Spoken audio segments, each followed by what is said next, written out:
Brought to you by Thomas Allgaier and Frennis, this edition highlights key LinkedIn posts on electrification and battery technology in weeks 8 and 9. Frennis supports automotive enterprises and consultancies with market and competitive intelligence, so product teams and strategy leaders do have the optimal base for their strategic decisions. Welcome to the deep dive. Okay. If you are a professional navigating the mobility industry right now, you already know the transition is moving at an incredibly aggressive pace. Oh, absolutely. Today, we are unpacking the top electrification and battery technology trends that really stood out across LinkedIn in calendar weeks 8 and 9. The mission here is simple. We are cutting through the noise to focus on the signals that actually impact your product roadmaps and your strategic planning. Yeah, and the overarching theme we're seeing from this specific 2-week window, it's a massive pivot.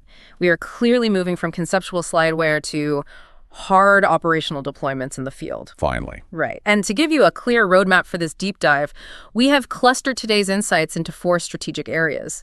First, we will look at heavy-duty fleets and megawatt charging. From there, we will examine ultra-fast charging and the battery tech enabling it. Right. Third is the commercial reality of bidirectional V2X. And finally, we will pull back to look at the broader ecosystem, policy shifts, and user experience. So let's jump straight into that first cluster, the operational reality of heavy-duty transport. For a long time, the industry was stalled on a debate about whether electric trucks could even handle commercial payloads over long distances. Right, the weight issue. Exactly. But what is highly visible in these recent discussions is that the debate is over. The narrative is entirely focused on how we actually power these fleets at scale. Rasmus Pasternak-Rosenball captured this shift perfectly. What'd he say? He argued that truck charging has evolved from a nice-to-have sustainability accessory into absolute critical infrastructure. Because it's directly linked to logistics reliability. Exactly. If a charger goes down, a route fails, and the supply chain breaks. Which means the hardware has to be as reliable as the diesel pumps they're replacing. And we are starting to see the field data to support this, right? We are. Iwona Blocharsik shared some really fascinating operational insights recently. She pointed out that real-world testing of electric truck charging is actually generating a lot of confidence among fleet operators. Okay, that's reassuring. It is, but there's a major caveat. It only works seamlessly when the routing, the depot planning, and stakeholder collaboration are completely aligned up front. It's a systemic overhaul. It's not just swapping a drivetrain. No, not at all. And that systemic approach is exactly why collaborations are becoming so vital right now. Maximilian Zeringer highlighted how partnerships with energy companies like E.ON are transforming the user experience for the drivers themselves. Treating the driver as the primary stakeholder. Spot on. They are gathering direct UX feedback to smooth out the process. Because if a driver is fighting with a heavy cable or a broken payment terminal at 2 in the morning, your incredibly sophisticated depot strategy completely falls apart. So that brings up a quick question about hardware scale. Yeah. From a strategic standpoint, how quickly is the physical charging infrastructure actually keeping pace with the batteries that can receive that power? It is a massive challenge. Right. And Ettore Gualandi noted that next-gen electric trucks, when combined with megawatt charging, are what will finally unlock truly efficient long-haul logistics. But the scale is what's crazy here. Steve Greenfield highlighted a massive strategic move by BYD. They are planning to roll out 4,000 T-shaped megawatt chargers. 4,000. That is staggering. Yes, starting in China, but with very clear plans to expand into Europe. For the strategy leaders listening, just think about the sheer capital expenditure and the spatial footprint of 4,000 megawatt charger. It completely rewrites corridor planning. It does. And Lauren McDonald pointed out that Tesla is moving aggressively, too. They recently announced 66 new mega charger stations spread across 15 U.S. states. Yeah. And what's critical is their location strategy. They aren't dropping these on passenger routes. They're specifically targeting key freight corridors. But, long-haul highway freight is really only one piece of the heavy-duty puzzle. The electrification scope is aggressively expanding into niche, high-duty cycle environments, too. Oh, like what? Well, Lex Forsyth shared insights on how Janus Electric is pioneering battery swaps and conversions specifically for U.S. port drayage trucks. Ah, port environments. That makes total sense. Right. These vehicles operate in incredibly hard environments with near constant uptime requirements. So battery swapping in a port circumvents the need to have trucks sitting idle at a plug. That is a perfect use case. And speaking of predictable, repetitive routes, The maritime sector is making serious moves as well. Yeah, Michael Malberg brought up the P12 electric ferry. It is now achieving sub-1 hour charging time. Wow, under an hour for a ferry. Yes. Historically, the weight penalty of batteries on watercraft made long charging downtimes a complete deal breaker for ferry economics. By cutting the charge time to under an hour, they completely outperform conventional electric ferries. That makes those high-frequency routes commercially viable? Exactly. Any heavy asset with a predictable route is the lowest hanging fruit right now. And to wrap up this heavy-duty theme quickly, this logistical coordination is scaling across borders, too. Harold M. Depta shared how Denmark and Germany are successfully pioneering cross-border electric bus travel. That takes a lot of regional alignment. It does. It proves that regional cooperation is making this a reality today. Which transitions us perfectly into our second cluster, ultra-fast charging and battery tech. Speed is fundamentally reshaping infrastructure. Maxime Leguillot and Mohamed Ghazaz recently drove a deep conversation around BYD's new 1,000-volt platform. 1,000 volts. And their real-time charging technology. The implications of a 1,000-volt architecture are just staggering for site developers. Because you can't just push a software update to an old charger. Exactly. You can't just take a legacy 400-volt site and make it work. As Leguillot and Ghazaz discussed, it forces developers to completely redesign grid connections, thermal management systems, and power load balancing. But there is a really interesting behavioral limit to all this technological speed. What do you mean? Chris Jackson made a highly astute observation about this. He pointed out that dropping a charge time to 10 minutes might not actually change driver behavior the way we assume it will. Because people still need to rest. Exactly. A human being still needs to grab a coffee, stretch, use the restroom. So rather than just acting as a pit stop optimization, ultra-fast charging effectively promotes safer, more relaxed brakes. The range anxiety is removed from the rest stop equation entirely. The technology scales, but human biology is a fixed constraint. Spot on. But that brings up a massive structural constraint. How does the grid handle this? If humans are stopping for 15 minutes, but the vehicles are demanding 1,000 volts simultaneously across 10 different stalls, how does the local grid absorb that extreme peak demand without collapsing? That is the defining bottleneck for the entire charging industry right now. Christophe Lefilibert brought up a highly practical solution that is gaining a lot of traction: co-located batteries. Nation batteries. Right. Amid all the severe grid constraints across Europe, operators are buffering ultra-fast sites with massive local battery storage. The site trickles power from the grid 24/7 to fill the stationary battery, and then dumps that power into the vehicles during peak rush hours. Completely bypassing the local grid's limitations. Exactly. But managing the thermal stress of dumping that much power, that quickly requires entirely new hardware solutions. Neza Lupsina pointed to the rise of immersion cooling 2.0. Fluid cooling. Yes, submerging critical charging components or cables in a specialized dielectric fluid.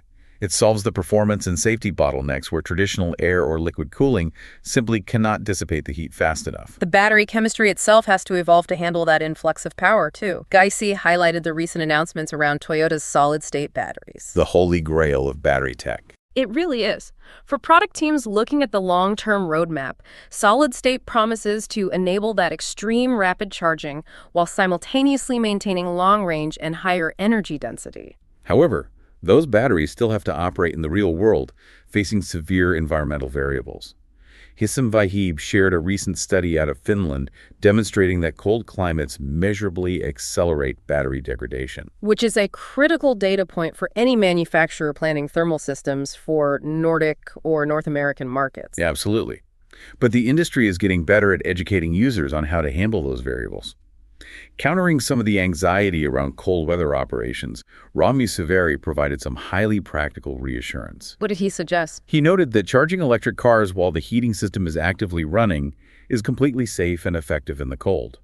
It sounds like a small detail, but these simple guardrails help fleet operators manage real-world conditions without destroying their range. Good point. And to close out this theme, Selin Arya-Turn noted that the maturation of battery technology is finally paving the way to electrify heavy machinery. Think construction excavators and mining equipment. Assets that require immense torque. Yes. They previously seemed permanently locked into diesel power. The fact that we are discussing their electrification shows how far the baseline technology has advanced. Let's shift gears to the flip side of charging. Instead of just pulling power from the grid, what happens when we push it back? Our third strategic cluster is bidirectional V2X, or vehicle to everything. This space has been trapped in pilot purgatory for years. It really has. But according to recent signals, it is finally hitting commercial deployment. Dr. Nick Seeger and Peggy Harder-Yile both emphasize that bidirectional charging is actively transitioning into a commercial reality across Europe. Which fundamentally enhances the flexibility of decentralized energy systems. Right. And we are seeing tangible products entering consumer driveways. We are. Svetlana Shadalina highlighted a major move. Tesla's V2G, Vehicle to Grid, program for Cybertruck owners in Texas. They are actually allowing owners to return energy to the grid during peak demand events. That's a huge step. And Bill Pierce pointed out how GM is positioning itself at the front of the V2X revolution as well.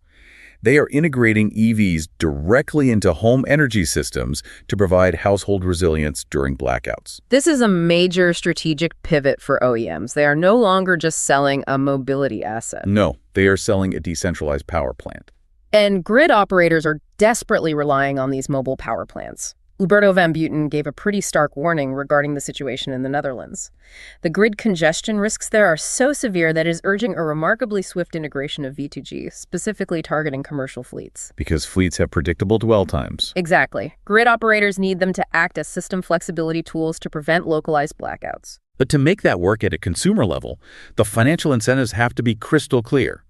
Jaap Berger highlighted a massive policy signal out of Germany that addresses this exact friction point. What's that policy? Germany is effectively making VDG energy compensation tax-exempt for privately owned cars under the Liebhaberei rule. Oh, treating it as a hobby. Yes. By applying this to V2G, they spare everyday car owners from complex corporate tax reporting just for selling a few kilowatt hours back to the grid. Removing that bureaucratic friction is huge. But even with perfect policy and flawless technology, Alexander Miropolsky issued a vital reminder to the industry. Market education. Exactly. Launching these bidirectional products requires heavy, sustained market education.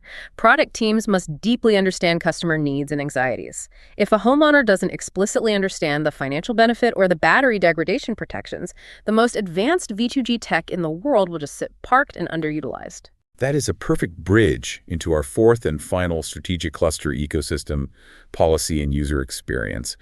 Because ultimately, the overarching business landscape, the regulatory environment, and user trust are what dictate where the actual value sits. And right now, the dominant market signal is consolidation. Yes. Chris Chamberlain discussed this at length, noting how recent acquisitions among charge point operators indicate that clear leaders are finally emerging across Europe and North America. The Wild West phase of fragmented startups is ending. Right. Niall Riddell specifically pointed to Ubitricity's acquisition of SureCharge as a prime example. This effectively reduces the number of operators and concentrates operational expertise. For strategy leaders, this signals that you are increasingly building for a few massive enterprise-level buyers. And we're seeing entirely new classes of investors entering the infrastructure space, too. Julian Yao and Andrew Cornelia analyzed Uber's massive infrastructure push. Well, the 1,000 new fast-charging stalls? Yes, specifically to accelerate EV adoption among their drivers. When a software-based ride-hailing platform decides it needs to pour capital into pouring concrete and laying cables, charging access has become a critical operational bottleneck for them. Real estate owners are waking up to this value too. Caroline Delgado and Mark Ayers pointed out that public charging stations are significantly enhancing commercial real estate values and attracting high dwell time tenants. But Ayers offered a sharp caution there. He did. Making these installations profitable requires intense operational expertise. A property manager cannot just plant a DC fast charger in a parking lot and walk away. It requires active maintenance, dynamic pricing strategies, and software management. And as we build out this infrastructure, the industry really has to confront a glaring equity gap. The residential charging divide. Exactly. Dave McLaughlin and Thibaut Deschaux brought up a critical flaw in current policy frameworks. Government EV charging grants heavily neglect apartment dwellers and multifamily housing. If policy doesn't adapt to fund retrofits in dense residential areas, we risk artificially capping overall EV adoption rates.